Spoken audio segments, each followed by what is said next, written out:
Good afternoon, I'm Sean Yao, and this is One News Now. There are still 3 days left for the Labor Department and other concerned agencies to send home stranded OFWs. But they are confident that the mission will be accomplished as early as tomorrow. Dale De Vera has the updates and joins us live now from Parañaque. Dale, what's up?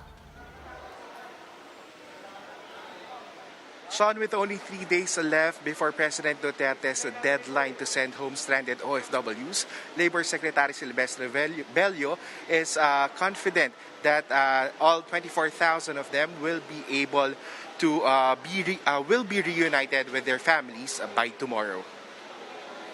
Latest data from DOLE says at least 19,000 repatriated workers have left Manila since the start of the week. Bello says the incident prompted his department to issue an administrative order that will streamline the process of transporting repatriated OFWs through the help of a crisis management committee.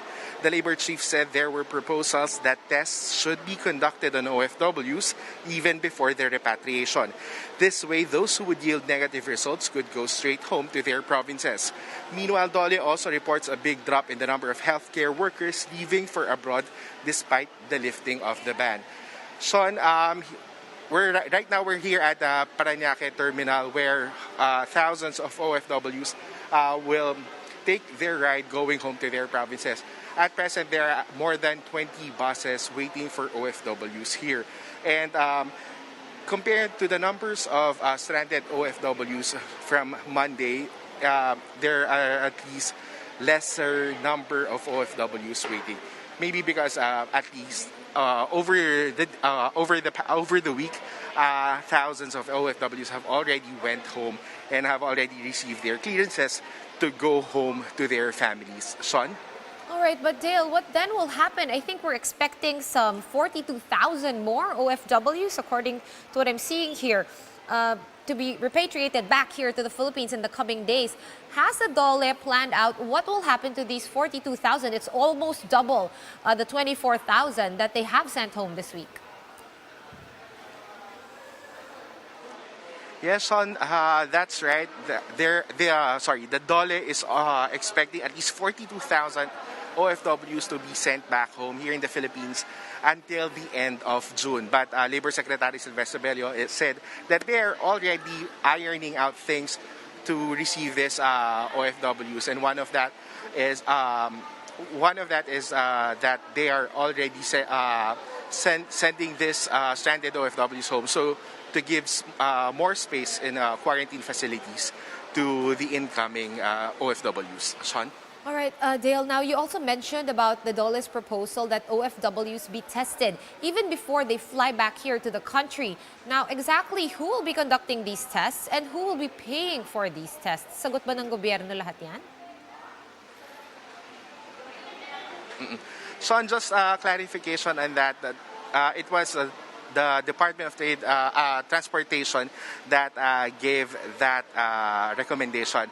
Sinabi lang kanina ni Secretary Bello that it was Secretary Tugade who opened up that idea. But if ever that pushes through, kasi there are still some considerations na iniisip, the Philippine government will shoulder all the costs except for those manning agencies ng mga seafarers. That said, but if in case that certain manning agency hindi na kaya yung cost for repatriation or and all the expenses, that's the only time the Philippine government will step in doon sa mga OFWs na yon. Okay, Dale, on the itong ibang DOLE matters, merong isang proposed crisis committee na gustong gawin ng DOLE. Para saan naman to? Is this still solely for COVID response and for OFWs, or is it for all affected laborers and employees in the Philippines? Yes, on this crisis management committee, ito nga sinign kanina ni Secretary Bello, and the administrative order that created this committee has already been signed and has already for publishing.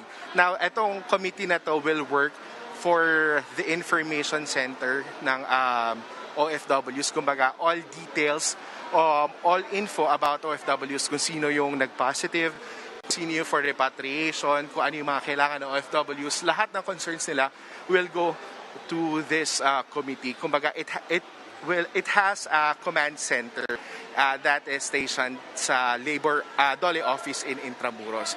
This will stay until matapos itong problem sa COVID-19, Sean? All right, Dale, huling katanungan na lang, no? So we've talked about OFWs getting repatriated. What about OFWs that are set to be sent out? As we know, a lot of healthcare workers around the world are Pinoys, and we've heard other world leaders thanking them. There seems to be now a delay of sending out Filipino healthcare workers. What's the latest on this, and why is this so?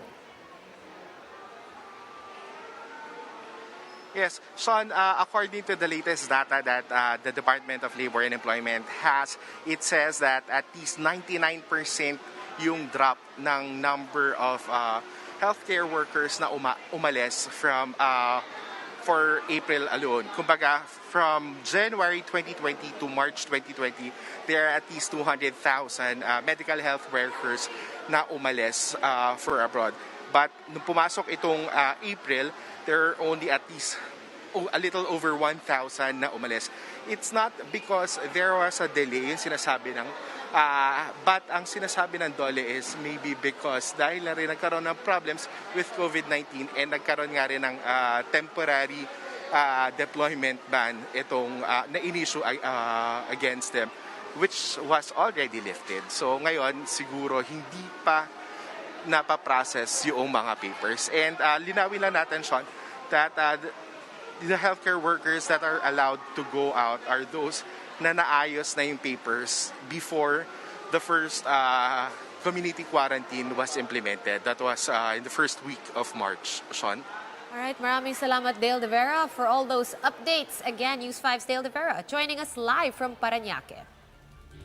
Meanwhile, PLDT assures its customers that no data were downloaded following the hacking of its Twitter account yesterday. The telco says a thorough investigation showed no record of customer data download or exfiltration from its Twitter account. PLDT adds that it will forward its findings to the National Privacy Commission. And here are other stories we're keeping our eyes on. President Duterte is urging the Education Department to allow staggered tuition payments in the upcoming school year. He says state-owned Land Bank of the Philippines can lend money to parents struggling to pay for their children's tuition fees. And the Philippines secures a $500 million loan from the World Bank to boost the country's COVID-19 efforts. The loan is to be prepaid or repaid in 29 years with a grace period of 10.5 years. The Asian Infrastructure Investment Bank, or AIIB, meanwhile, committed to lend the country $750 million.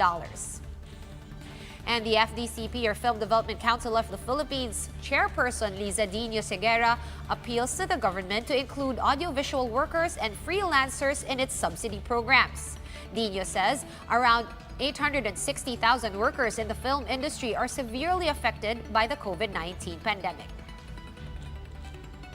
For more updates, follow News 5, The Philippine Star, and Business World Online. I'm Sean Yao, and we are One News.